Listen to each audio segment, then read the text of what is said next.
Aujourd'hui, je voulais vous présenter un excellent téléphone et cette fois-ci un téléphone qui n'est pas trop cher. Du coup, si vous voulez une vidéo sur un concurrent de l'iPhone 13, je vous recommande vraiment d'aller voir celle du Realme GT2 Pro qui est un téléphone que j'ai pu tester. Du coup, je vous mets ça juste ici. Mais vous l'avez compris, ce n'est pas le sujet. Aujourd'hui, on parle de cette machine. Juste avant de commencer, pensez bien à vous abonner si ce n'est pas encore fait parce que vous êtes encore trop nombreux à regarder mes vidéos sans vous abonner, alors je compte sur vous. D'un point de vue esthétique, c'est un téléphone qui est vraiment surprenant. Sa couleur fait vraiment penser à l'été et surtout, elle va changer selon la lumière, donc c'est un téléphone qui fait vraiment chaleureux. Le module caméra est lui fait avec une grosse plaque de verre qui est assez intéressante et qui apporte un côté vraiment premium.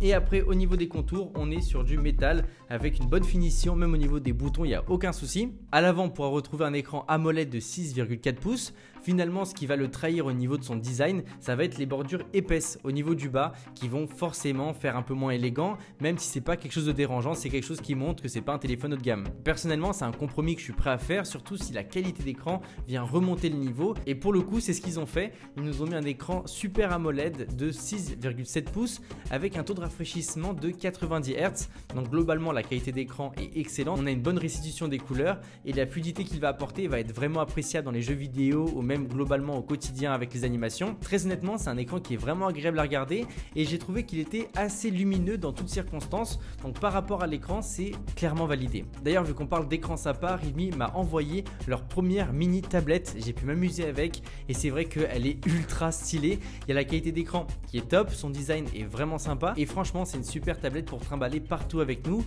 Elle est à un peu plus de 200 € et pour le coup, c'est un excellent rapport qualité-prix. Surtout qu'on peut mettre une carte SD qui aura jusqu'à 1000 Go et que la batterie tient une journée d'utilisation. Donc pour le travail, il n'y aura vraiment aucun souci et c'est une vraie bonne surprise. Merci à eux de me l'avoir prêté. Et pour revenir sur le téléphone, vu qu'on parle d'autonomie, c'est vrai qu'il est excellent par rapport à ça. On peut tenir jusqu'à 2 jours en utilisation modérée et même en utilisation intensive, c'est vraiment difficile de consommer les 100% de la batterie. Le téléphone est aussi compatible charge rapide. Donc d'après ce que j'ai pu tester, on est sur à peu près 50% en 30 minutes et à peu près 100% en 1h15. Et c'est vrai que c'est incroyable vu la taille de sa batterie qui est juste gigantesque. Et je suis même persuadé qu'avec une utilisation qui sera plutôt légère, on pourra tenir 3 jours. Donc si par exemple je le prête à ma mère, je suis persuadé qu'elle ne vide pas la batterie en 3 jours. C'est quasiment sûr. Par rapport aux performances, on est sur un téléphone qui reste un téléphone entrée de gamme. Donc il ne faut pas s'attendre à un téléphone qui va vous permettre de faire des trucs de malade. Mais par contre, pour le quotidien, il fait vraiment le travail, que ce soit pour mettre le GPS, prendre des photos, lancer des jeux ou même faire des recherches sur internet. On est globalement sur un téléphone qui est assez puissant et même il est assez puissant pour les 3 prochaines années, je dirais. Au-delà de ça, il faudra voir comment est-ce qu'il vieillira, mais globalement c'est plutôt du positif. Et la bonne nouvelle, c'est qu'on part directement avec la bonne version d'Android, donc Android 12 et la surcouche de Realme. Donc on est vraiment sur une interface parfaite pour la personnalisation et surtout on part sur un téléphone qui est moderne, donc c'est quelque chose à prendre en compte. Le seul point négatif qu'on va pouvoir relever, c'est l'absence de la compatibilité 5G, mais quand on est sur un téléphone qui est aussi peu cher, il faut savoir que c'est quasiment impossible de retrouver de la 5G, voire je crois que c'est vraiment impossible. Je connais aucun téléphone à ce prix là qui est compatible 5G, mais comme on commence à s'habituer à la stratégie de Realme et qu'ils ont des téléphones qui sont un tout petit peu plus chers mais qui ont de la 5G, ça peut être intéressant de voir si c'est quelque chose d'important pour vous. Mais globalement, si vous voulez pas mettre plus de 200-250 €, c'est l'un des meilleurs téléphones du marché par rapport à son prix. Par rapport aux caméras arrière, on a 3 capteurs. Le premier est un capteur grand angle de 108 millions de pixels, c'est le capteur principal et pour le prix, je trouve qu'il se débrouille plutôt pas mal.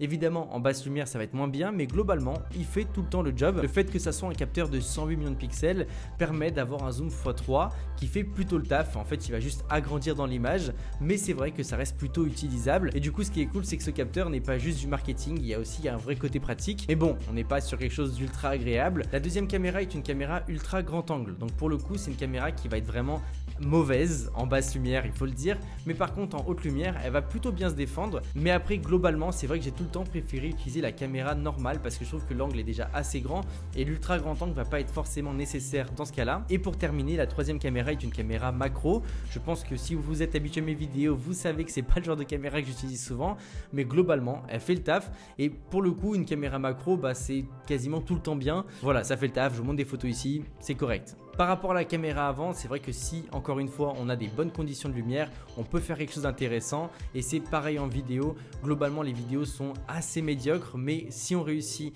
à avoir des bonnes conditions, on peut quand même s'en sortir. Mais c'est vrai que si par exemple vous prenez le téléphone chez vous le soir, vous avez une mauvaise lumière et vous allez vous mettre à filmer, ça va pas rendre grand chose, hein. Mais bon, ça c'est le cas dans tous les téléphones dans cette gamme de prix là. Je voulais aussi faire une petite partie pour les trucs que le téléphone avait en plus. On a par exemple un détecteur d'empreintes digitales sous l'écran qui fonctionne vraiment bien. On a aussi une prise mini jack qui permet de mettre des écouteurs filaires, ce qui est plutôt appréciable en 2022.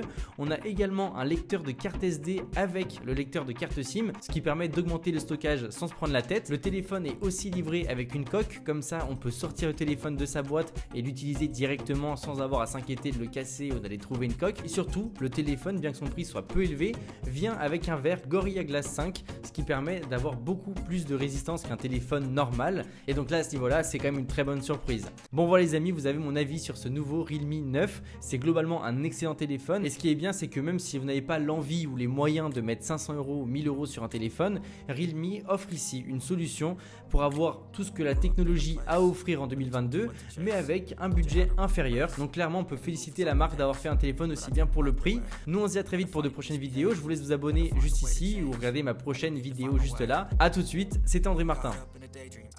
Up there almost daily. It's how I pass time, no opinions safely. It's how I understand what I want in this place.